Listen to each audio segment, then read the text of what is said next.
Surprise online learning centre में आप लोगों का स्वागत है। मैं हूं अंकित पांडे, आया हूं आपको पढ़ाने केमिस्ट्री। आप पढ़ रहे हैं बिलियन और आज हम बात करेंगे एनसीईआरटी के न्यूमेरिकल्स के बारे में। कौन कौन से न्यूमेरिकल देखेंगे? 2.15, 2.16, 17, 18, 19, 34, 36 और 38। ये कुछ न्यूमेरिकल हैं जो रिलेट कर रहे हैं किससे? वाष्प दाब से। तो वाष्प दाब से संबंधित आज हम देखेंगे न्यूमेरिकल।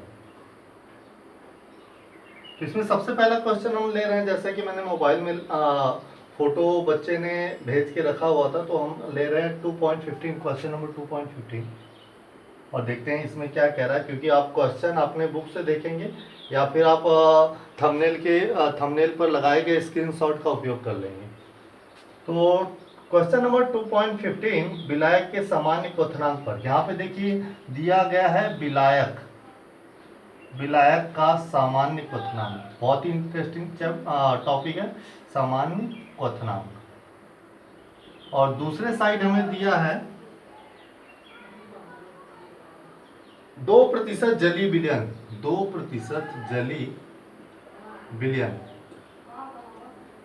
और ये दिया है हमें जो है 1.004 बार। तो वाष्प दाब दिया गया है 1.04 किसका? 2% जलीय विलयन का। और विलायक का सामान्य क्वथनांक दिया है। तो देखिए क्वथनांक कब आता है? मैंने आपको बताया क्वथनांक की डिफिनेशन जब वायुमंडल का दाब और विलयन के भीतर का दाब या फिर कोई भी जो भी द्रव है उसके भीतर का दाब आपस में बराबर हो जाता है, तो उसी कंडीशन पर जो है क्या होने लगता है? क्वथनांक उत्पन्न होता है। वही टेम्परेचर हमारा क्वथनांक कहलाता है। तो विलायक का सामान्य दाब, यहाँ पे हमें ये ध्यान देना है कि बाहर का वायुमंडलीय दाब जब 1 होगा तो वायुमंडलीय दाब 1 एटीएम, यानी कि बाहरी दाब। तो यहाँ पे जो विलायक का वाष्प दाब है वो कितना होगा? 1 एटीएम होगा। तो 1 एटीएम, और इसको मैंने रिलेट करके बताया कि 1.013 बार के बराबर होता है। तो यहाँ पे ये दिया गया है। और 2% का मतलब क्या हुआ? 2% अर्थात यहाँ पे क्या हुआ? 2% का मतलब क्या हुआ?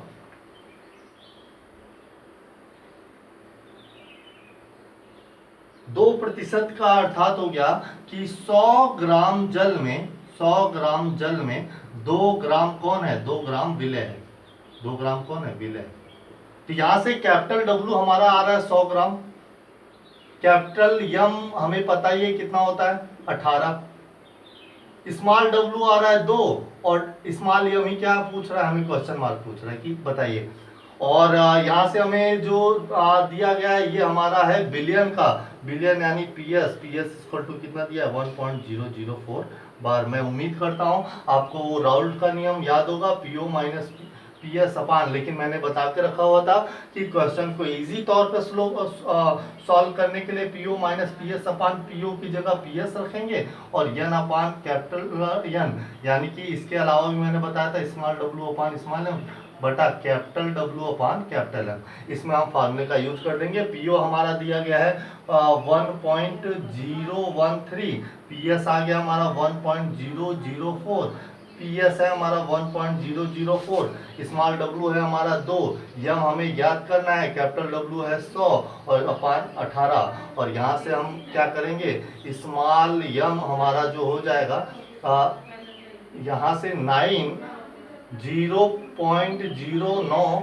बटा 1.004, 00 कैंसिल हो जाएगा, 2 के साथ 18 आ जाएंगे और 100 के साथ जो है यम रह जाएगा। और यहाँ से हमें 9 दूनी 18 मिल रहा है।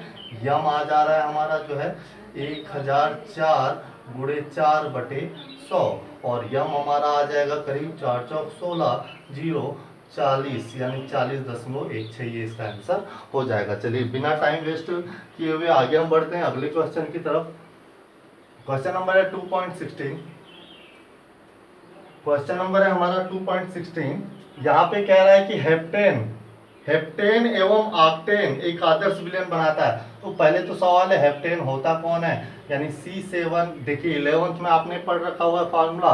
तो C7H16 हमारा हेप्टेन है और ऑक्टेन हमारा कौन है? ऑक्टेन हमारा C8H18 है। अगर फार्मूला नहीं मालूम है तो आपको इसका उड़ुभार भी नहीं आ पाएगा। दोनों द्रव घटकों का वाष्प दाब इसका वाष्प दाब कितना है, इसका P1 मान लेता हूं मैं, या फिर पीएच मान लेता हूं, और इसको पीओ मान लेता हूं। ये हेक्सेन है तो पीएच कह देता हूं इसे।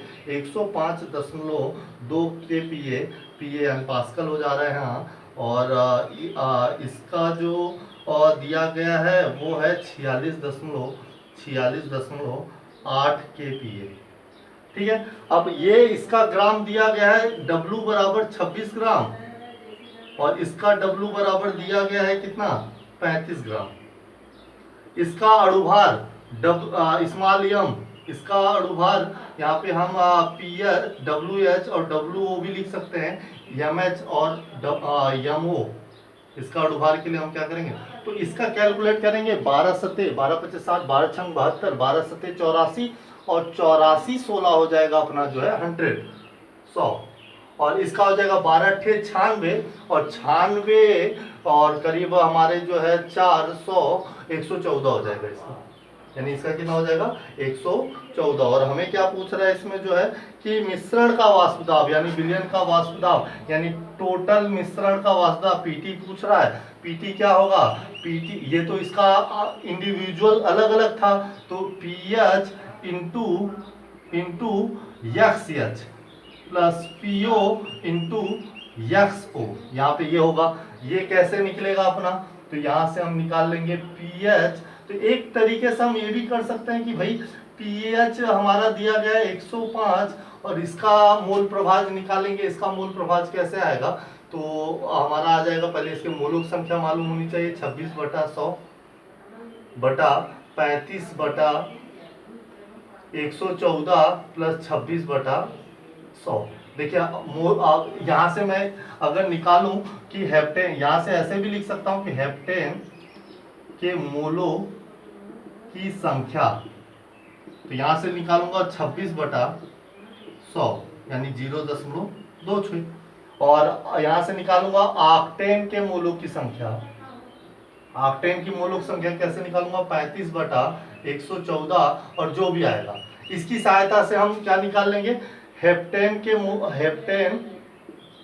का यहाँ पे निकालेंगे हम। करीब मैं निकाल के ही दिखा देता हूँ। 0.35 114 है, 0 हो जाएगा तो 3 आ जाएगा, 4 3 12, हाथ से लगे 1 3 कम 3 1 4, 3 1 कम 3, यानी कि 8 हो गया। दशमलव ऑलरेडी लग चुका है, शून्य बढ़ा सकते हैं तब भी नहीं जा रहा है, फिर एक और शून्य बढ़ाएंगे और हो जाएगा 12 अट्ठे 12 सत्ते 84 और करीब 7। यहाँ तक हम कर देते हैं।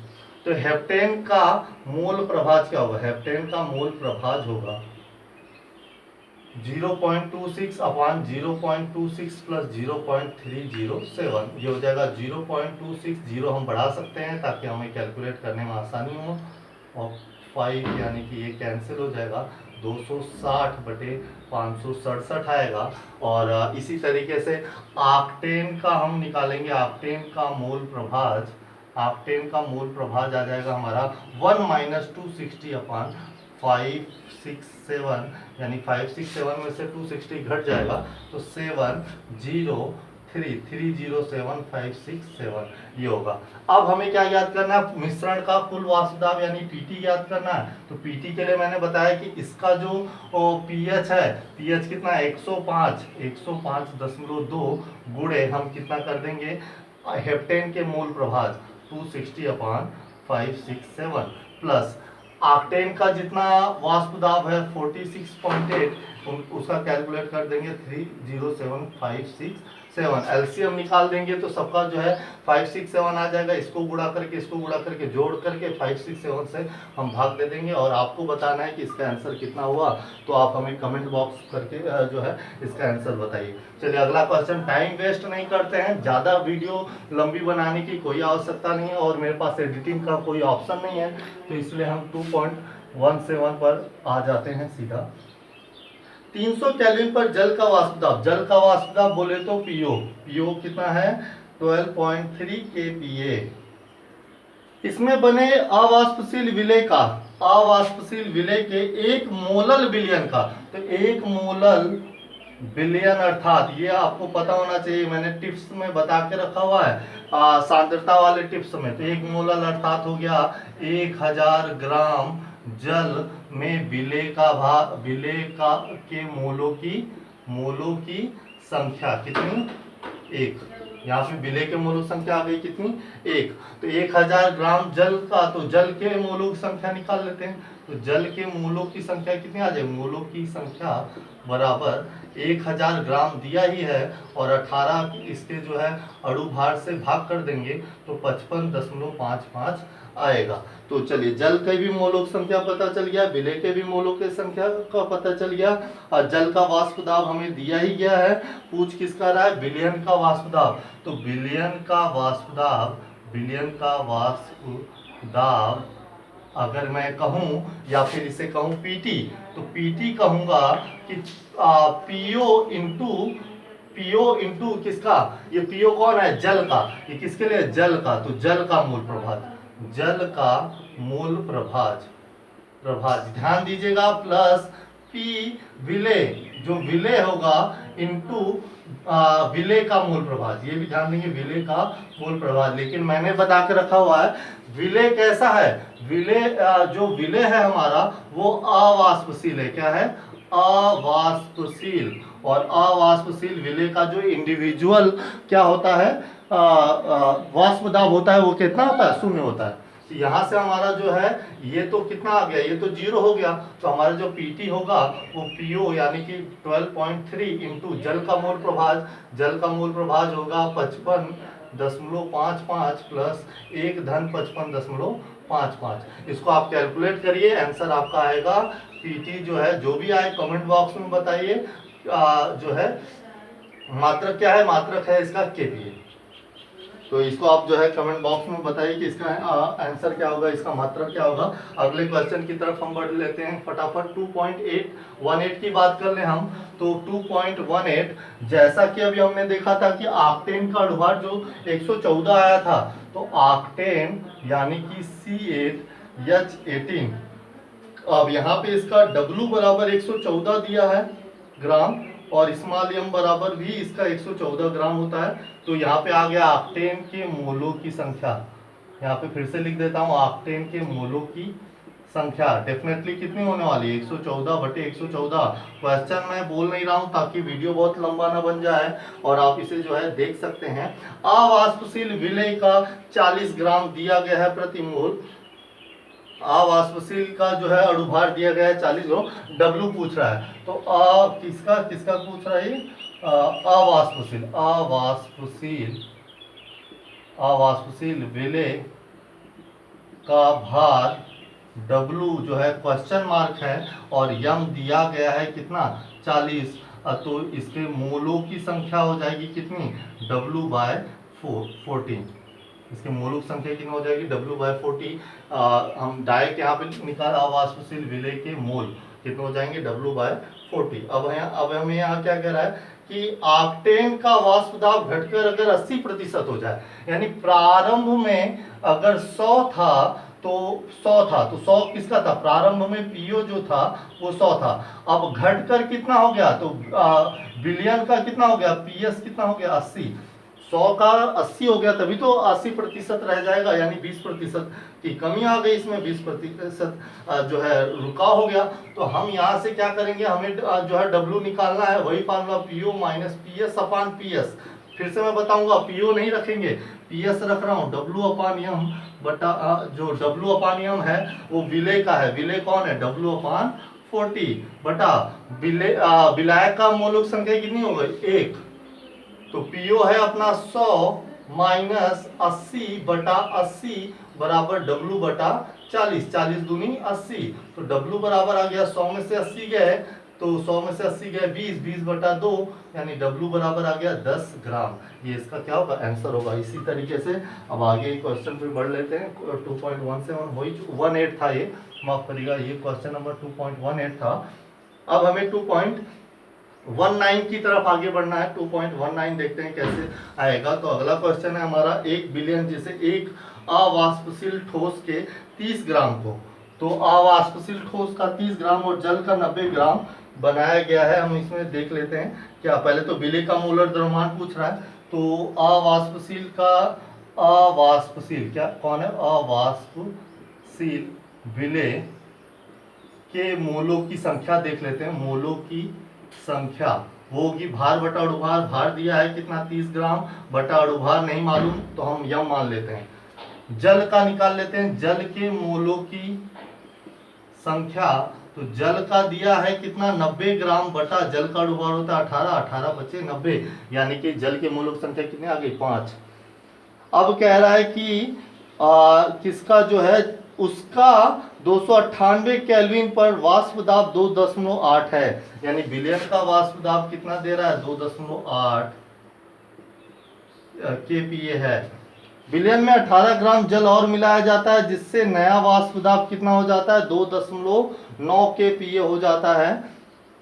तो हमें गणना करनी है विलय के मोलों प्रभाज की। तो यहाँ पे कंडीशन दिया गया है कि हम 18 ग्राम और जल मिला दें। तो इससे पहले एक फार्मूला निकाल लेते हैं कि हम जानते हैं PO माइनस PS अपान PS बराबर W अपान यम, यानी विलय के मोलों की संख्या 30 बटा यम बटा विलायक के मोलों की संख्या 5। PO की जगह हम क्या रखेंगे नहीं मालूम, PS की जगह हम 2.8 रख सकते हैं और PS की जगह 2.8 रखा जाएगा और ये 30 बटा 5 यम, 5 30 हो सकता था तो 6 बटा यम हम लिख सकते हैं इसे। तो ये हो गया हमारा समीकरण 1। यहाँ से हम समीकरण 1 बना देंगे। अब कंडीशन के हिसाब से अब हमें अगर पूछ रहा है कि कितना मिला दिया जाए जल, 18 ग्राम जल हो, तो 18 ग्राम जल और मिलाने पर तो जल के मोलों की संख्या कितनी हो जाएगी, जल के मोलों की संख्या तो 90 में 18 और मिल जाएगा तो 108, 108 बटा कितना 18, तो 18 पचे 90 और 18 छक्का 108, यानी यहाँ पे मोल की संख्या कितनी हो गई 6। तो यहाँ से अगर मोल की संख्या 6 हो जाए तो पीएस तो हमारा उतने का उतना ही, पीएस क्या कह रहे हैं एक मिनट, नया वाष्प दाब जो है 2.9 हो जा रहा है। मैं सवाल नहीं पढ़ रहा हूँ लेकिन आपके पास सवाल है तो आप इसे बहुत अच्छे से समझ सकते हैं। तो 2.19 हो जा रहा है, यानी अगर हम 18 ग्राम जल और मिला दें तो उस कंडीशन में भी हम यूज करेंगे। हम जानते हैं PO माइनस PS बटा PS, यहाँ पे विलायक का वाष्प दाब तो निर्धारित है वो तो उतना ही होगा, तो 30 बटा यम बटा 6। अब 6 बचे 30 हो जाएगा, यहाँ पे 6 बचे 30 हो जाएगा। PO हमें ज्ञात करना है 2.9 है अपान 2.9 है 5 बटा यम। अब समीकरण ये क्या हो गया समीकरण 2। अब समीकरण क्या करते हैं हम, समीकरण 1 भागे 2 कर देते हैं जिससे हमारा क्या होगा यम यम कैंसिल हो जाए। तो PO माइनस 2.8 अपान 2.8 बटा PO minus 2.9 upon 2.9 equal to ये हो जाएगा हमारा 6 अपान यम बटा 5 अपान यम, और यम यम क्या हो जाएगा कैंसिल हो जाएगा। यहाँ से पॉइंट पॉइंट कैंसिल हो जाएगा, जिसे कैलकुलेट करके आप यहाँ पे क्या कर लेंगे PO की वैल्यू निकाल लेंगे और PO की वैल्यू हमें बताएंगे कि क्या आया और उसे कमेंट बॉक्स, अब PO जो भी आएगा उसे समीकरण 1 में रख देंगे। समीकरण 1 में रख देने से हमारा क्या आ जाएगा यम आ जाएगा। या फिर हम इसे एक तरीके से ये भी कर सकते थे कि यहाँ से हम PO की वैल्यू निकालें तो PO minus 2.8 equal to 6 into 2.8 upon m, यहाँ पे लिख के PO बराबर हम लिख सकते हैं 6, यहाँ से हम क्या कर सकते हैं 6 गुणे 2.8 बटा यम प्लस 2.8, समीकरण ये बना सकते हैं। यहाँ से हमारा PO इसी प्रकार से हो जाएगा कितना 5 गुणे 2.9 बटा यम प्लस 2.9, समीकरण 2 इसे मान लेते हैं। और समीकरण 1 और 2 बराबर है, 1 व 2 बराबर है, तो हम इसे लिख सकते हैं कि 6 गुणे 2.8 बटा यम प्लस 2.8 इक्वल टू 5 गुणे 2.9 बटा यम प्लस 2.9।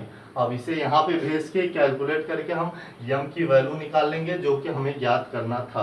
तो हमें यहाँ से मिल जाएगा यम की वैल्यू, हमें जो भी ज्ञात करना था आप लोग हमें कमेंट बॉक्स में बताएं। तो यहाँ से हमें यम मिल गया और इससे पहले वाले से हमें PO मिल गया, तो PO ही ज्ञात करना था और यम ही ज्ञात करना था। जल का वाष्प दाब हमें ज्ञात करना था और यम ज्ञात करना था। तो ये तो 2.8 हो गया।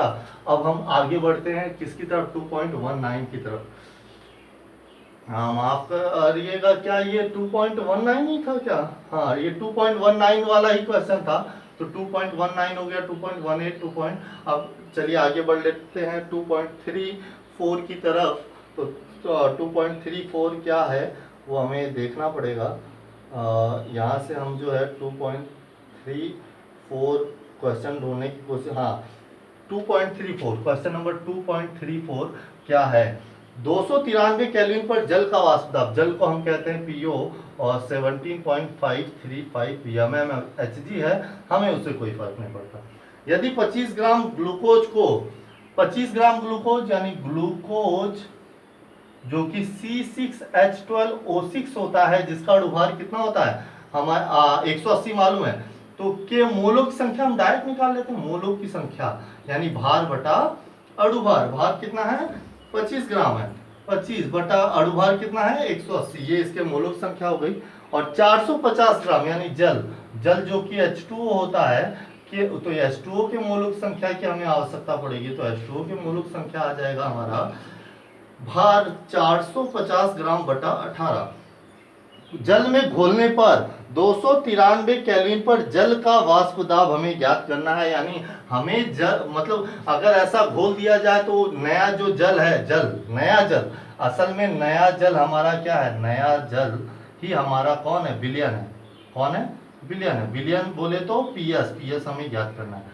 तो हम जानते हैं राउल्ट के नियम के अनुसार पीओ माइनस पीएस, मैंने हमेशा बता रखा हुआ है न्यूमेरिकल में पीओ माइनस पीएस अपान पीएस का प्रयोग करेंगे, जिससे एन अपान कैपिटल एन हो जाए हमारा। और पीओ हमें दिया गया है 17.535 माइनस पीएस हमें ज्ञात करना है, और बराबर ये हो जाएगा 25 बटा 180 बटा 450 बटा 18, 18 दहमा 110, और हमारा ये हो जाएगा 17.535 माइनस पीएस बराबर ये करीब हो जाएगा हमारा जो है 25 25 एकम 25, तो हो जाएगा हमारा जो है 25 18, तो 10 बटा 18 कितना हो जाएगा ये करीब जो है मेरे ख्याल से 10 1 बटा 180 हो जाएगा। कितना हो जाएगा 1 बटा 180, वैसे 25 हाँ 25 गुणे 18 450 हो जाता, तो 1 बटा 180 हो जाता,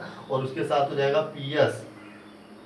अब हमें पीएस की वैल्यू कॉमन करके निकाल कैलकुलेट कर लेंगे, यानी यहाँ से हम कैसे निकालेंगे इसकी वैल्यू, तो 17.535 इक्वल टू हो जाएगा पीएस अपान 180 प्लस पीएस, क्या हो जाएगा प्लस पीएस, यानी 17.535 यहाँ से 1 बटा 180 प्लस 1, और ये हो जाएगा पीएस। यहाँ से पीएस हमारा निकलेगा 17.535 गुणे 180 बटा 181। अब जब 180 को 1 से जोड़कर कर देंगे तो ये हो जाएगा 181 बटा 180, तो 180 ऊपर चला जाएगा, 180 नीचे चला आएगा, और इसको कैलकुलेट करके आप लोग हमें बताएं कि इसका आंसर कितना आया। अब चलिए फटाफट देखिए, टाइम वेस्ट नहीं करना है, दो क्वेश्चन और रह गए हैं 2.36 के और 2.38 का।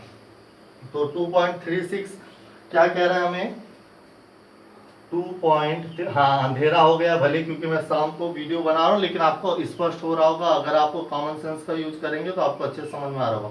100 ग्राम द्रव ए जिसका अणुभार कितना है 140 है, तो ए के मोलों की संख्या पहले निकाल लेता हूँ, क्योंकि आप पूरा खेल मोलों की संख्या पर है, तो पहले तो हम ए के मोलों की संख्या निकाल लेते हैं। भार बटा अणुभार, भार है 100 ग्राम और अणुभार है 140 ग्राम। चलिए आगे कह रहा है कि 1000 ग्राम द्रव बी, तो पहले हम द्रव बी का के मोलों की संख्या निकाल लेते हैं। तो बी के मोलों की संख्या कितनी हो जाएगी, बी के मोलों की संख्या हो जाएगा, बी का भार कितना दिया है 1000 ग्राम बटा कितना 180 ग्राम।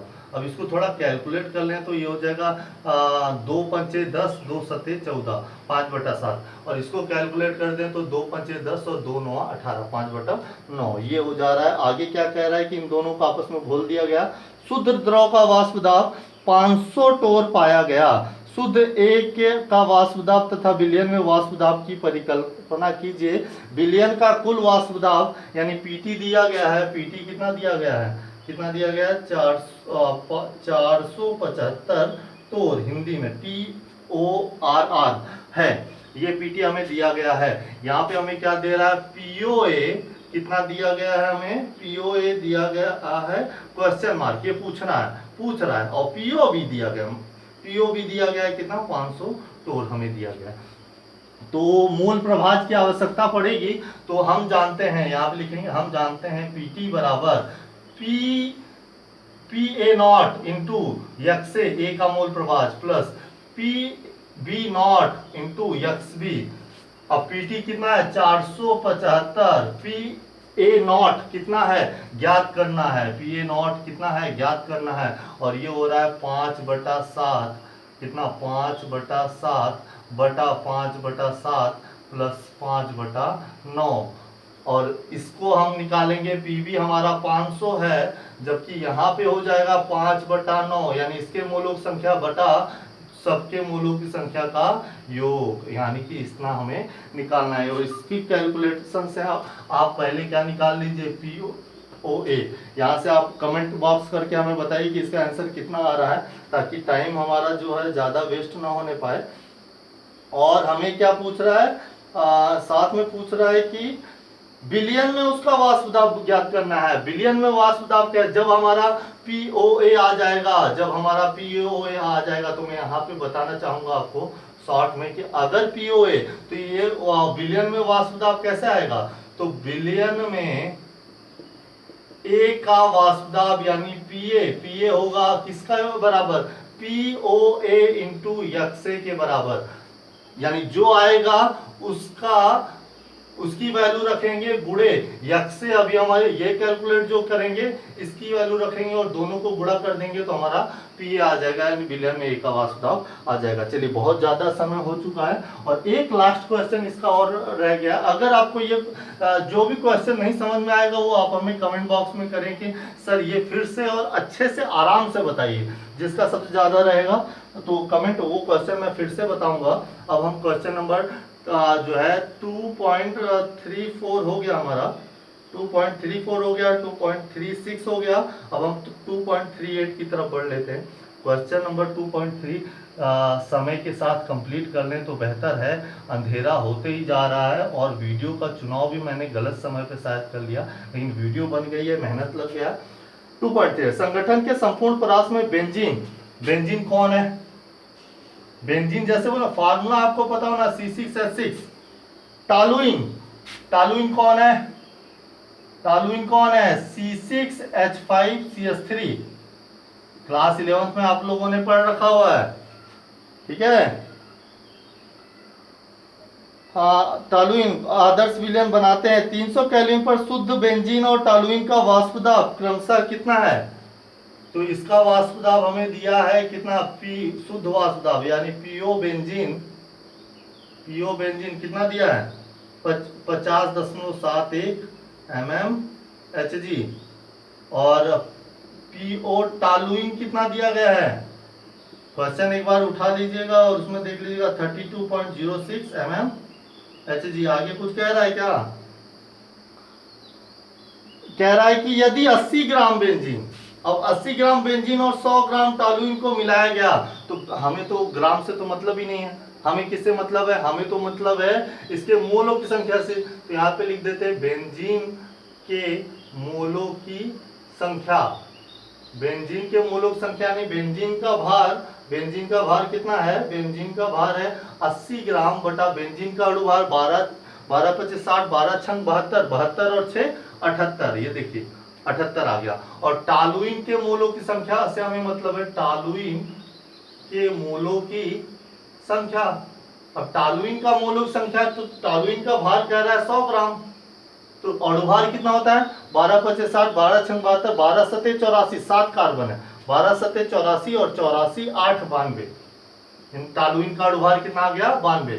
अब हमें क्या याद करना है, पीटी टोटल वाष्प दाब हमें ज्ञात करना, तो पीटी हमें ज्ञात करना है, तो पीओ बेंजीन इंटू इसका मोल प्रभाज, किसका मोल प्रभाज 80/78 बटा 80/78 plus 100/92 plus PO toluene into कितना हो जाएगा टॉलुइन का मूलक संख्या 100/92 100/92 बटा 80/78 प्लस 100/92। इसको आप कैलकुलेट करिए। इसका 1 पॉइंट समथिंग आएगा, इसका भी 1 पॉइंट समथिंग आएगा, इसका भी 1 पॉइंट। कैलकुलेट करना इजी आना चाहिए। कैलकुलेट करके हमें पीटी की वैल्यू बताइए कि PT equal to question mark. हमें क्या कह रहा है कि वाष्प अवस्था में बेंजीन के मोल अंश का परिकलन करना है। तो वाष्प अवस्था में बेंजीन के मोल अंश का परिकलन करना है। तो यहां ध्यान देना है, हमें पता है, हम जानते हैं कि हम क्या जानते हो, हम जानते हैं कि किसका बेंजीन का याद करना ना। तो बेंजीन का वास्तविक वाष्प दाब यानी कि क्या है, PO benzene equal to PT into mole प्रभाज। एक हमने कल वाले जो है जो हमने लास्ट में न्यूमेरिकल टिप्स दिया था उसमें अंतिम में सेटिस्फाइड किया था कि जो बेंजीन का वाष्प दाब होगा वो उसके कुल वाष्प दाब और उसके मोल प्रभाज के गुणनफल के बराबर होगा।